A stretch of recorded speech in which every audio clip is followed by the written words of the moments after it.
What's going on, everyone? It's Max again, and today I am proud and also a little bit sad to announce that this is the final Exfil dev diary before I start the advertisement cycle. From now on, I'm going to be making a couple of really neat trailers, putting out more finalized screenshots, official art. It's going to be really fun, and I'm going to be using my personal sale copy of the game. This is a rough approximation of how the box is going to look when it comes out, missing a couple components, but that brings us back to the main topic of today. Technicalities, technical items, things that I did that personally helped me throughout this project. What I improved on the game, what I left out, new things, old things, all that. It's going to be a really interesting video that goes deep onto some of the stuff I hadn't mentioned before. So, if you want to hear about all that, please stick around to the end, because I'll have more news about Exfil's future later. Alright, all that being said, let's get right into it. Let's start off by checking out the box. Up top we've got the logo and the art of Charlie up front. Over on the left and right sides we've got the logo, and on the bottom of the box will be my contact information and socials. Deep below the earth, a government research facility uncovers a fast-spreading viral fungus that turns the afflicted into violent mutants. After an outbreak, the fungus threatens to breach the walls of the facility. Descend into the unknown as a squad of mercenaries, tasked with recovering research data to help develop a cure before things get out of hand. Use a variety of tools, weapons, and cooperative teamwork to manage risk and resources in this tactical and tense dungeon crawler. There was your general synopsis of the game, a little bit of story for you. Now without further ado, let's take a look inside. Opening up the game, you'll find primary weapons, secondary weapons, gadget cards. You'll also find squad cards for tracking stats. You'll find a stack of facility tiles, resized, a stack of item cards, as well as the low hazard deck, high hazard deck, and the brand new final hazard deck. Other than the cards, you'll also find dice for tracking enemy health. Also included is a D4 for dealing damage, a bunch of meeple to represent your characters. You'll also find card stands, which are new and perfect for fitting hazard cards. We'll go over that later. Now, last but certainly not least, you'll find colored chips for tracking statuses. Instead of adding a bunch of more pawns and characters to the box, I thought it'd be a good idea to have card stands for the hazards instead.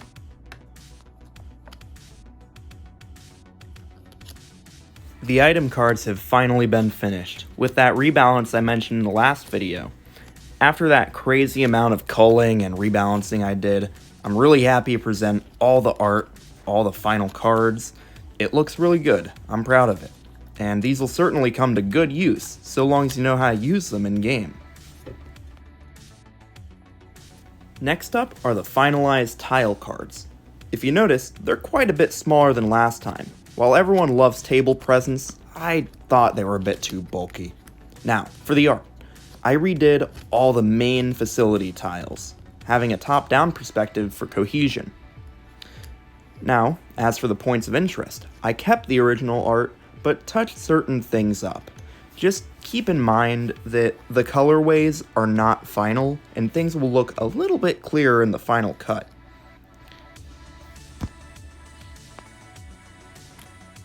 Next up are the kit cards. All the primaries are finished. Picksaw, rebar launcher, smart SMG, riot shotgun, they're all here in their best form yet. Next up, the secondary weapons, including the biometric scanner, the holographic sight, the squad radio, and the recon drone. Lastly, check out the sidearms. We got the Viper Magnum, the stun baton, the combat knife, and the service pistol. Now, keep in mind, all these cards have been rewritten too.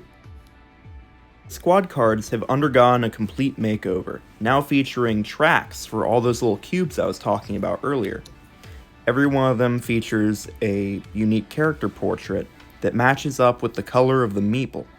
So if we take Beta here and we set him up, he has 6 ammo, he's got 4 tech, and 6 health. These little tracker cubes are awesome, and are a lot cheaper than dice.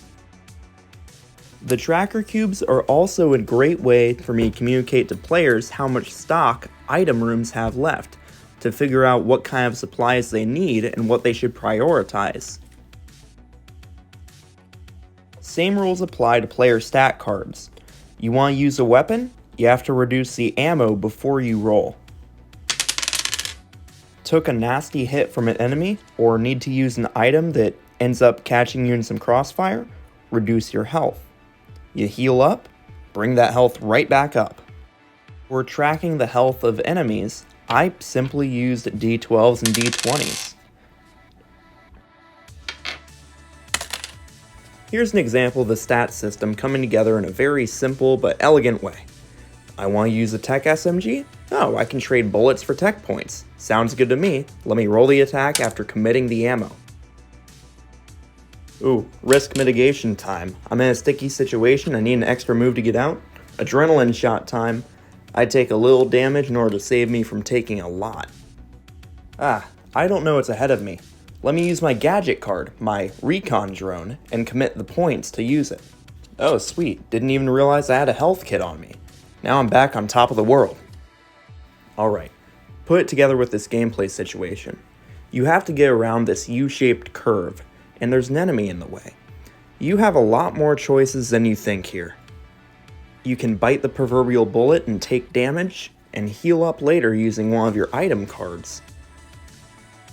You could use your secondary weapon for a bit of a movement boost if you have a knife equipped. Or you can take a big gamble on ammo by rolling the dice on your primary weapon, getting up close and personal. Alternatively, you can just run into the unknown behind you and see what's there. Going into a bit of combat depth, this is the basic zombie, an infected miner.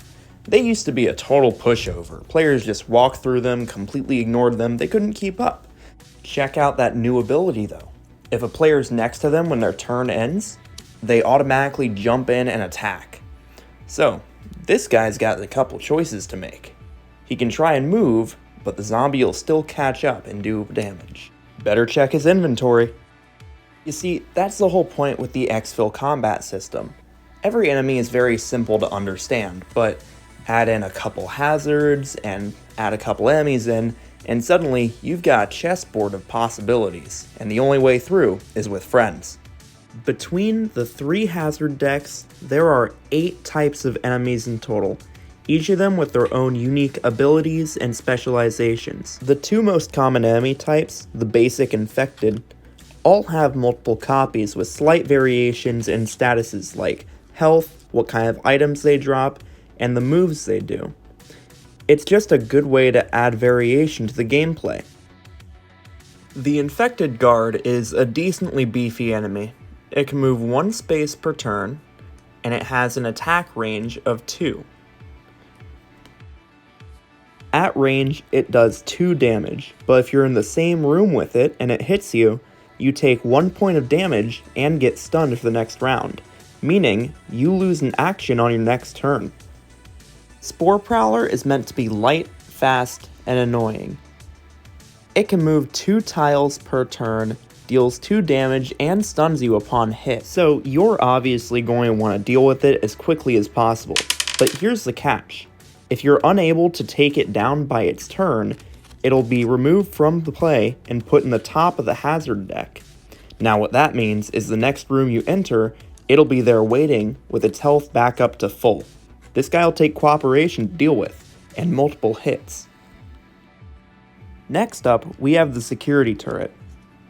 This guy is beefy with 8 health, but it doesn't move at all. It's a stationary gun that fires in all directions.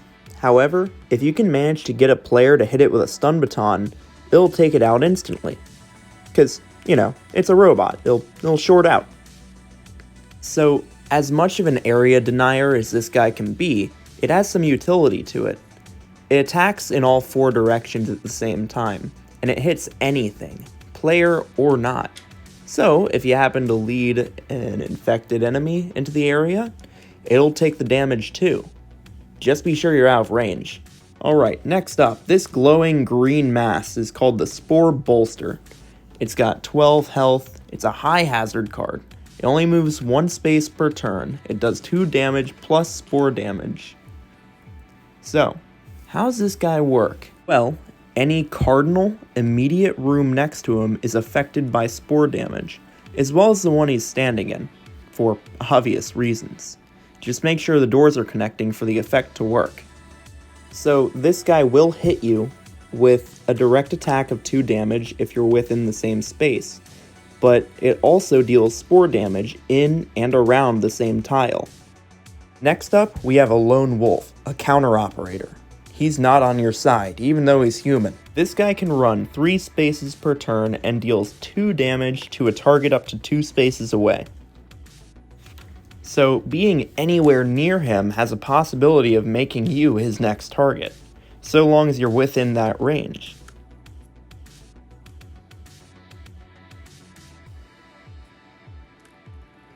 Immediately after attacking, he'll move 1 space back the way he came, like he's taking cover. You see, in any other situation, a good idea would be to plant a mine or some sort of trap. But, unlucky for you, the smart mine only detects biohazards, and for all intents and purposes, this is a normal dude. Now, you've dealt with all the basic enemies, worked well with your team, and have made it to the final objective. Usually when clearing out an objective, you take the point and you shuffle in a high hazard card to the deck you're playing with actively. But in this situation, on your final one, you get to draw an optional final hazard card that acts as a sort of boss fight that starts at the elevator. First up, we have Patient Zero. Being the first infected, he's had a while to gain some crazy strength, so he's not to be messed with. This absolute unit deals 3 damage per turn, has 20 health, and can't be stunned by grenades or a baton. Now, even though he's beefy, it might not seem that bad at first.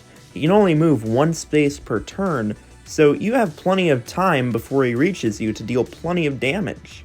Well, that's where the issue comes in. At the end of his turn, if you're within 3 tiles in a straight line, you'll get dragged towards him and have to take 1 damage immediately.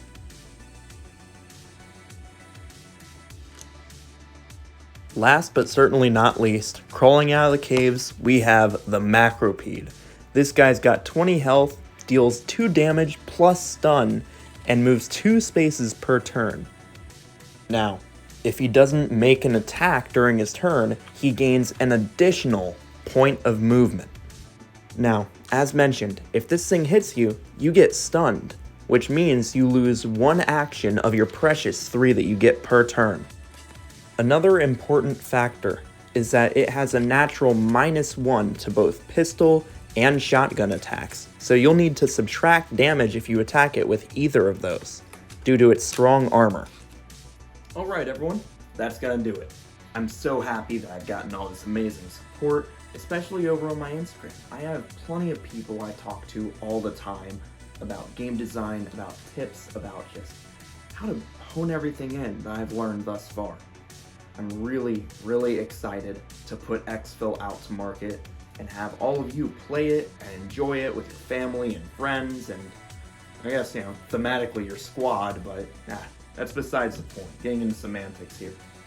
I'm really happy. I'm very, very excited to keep this thing going. This is just the tip of the iceberg for games I want to work on, for projects.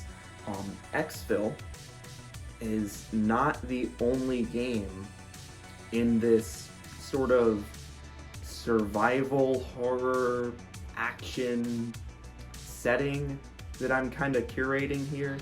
And as I start to put out advertisements and a couple of short trailers, I'm going to hint towards that. There's a bit more to dig into than just the story presented and the actions that the players take in the game. It's something I'm extremely proud of, and a little something that I think you guys will like too. So, all that being said, I will see you guys next time. I don't know when that'll be, but keep up with my Instagram.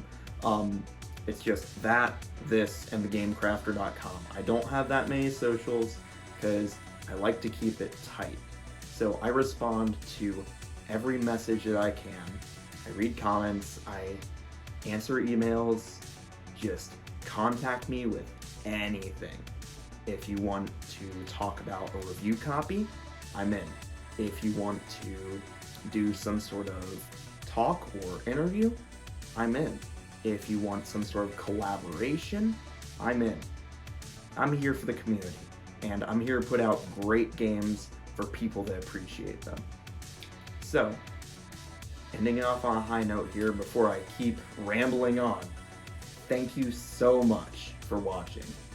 This is a huge project that's taken me such a long time to get done, and I'm finally happy to not have it out of the way, but have it behind me so I can keep working on what's ahead.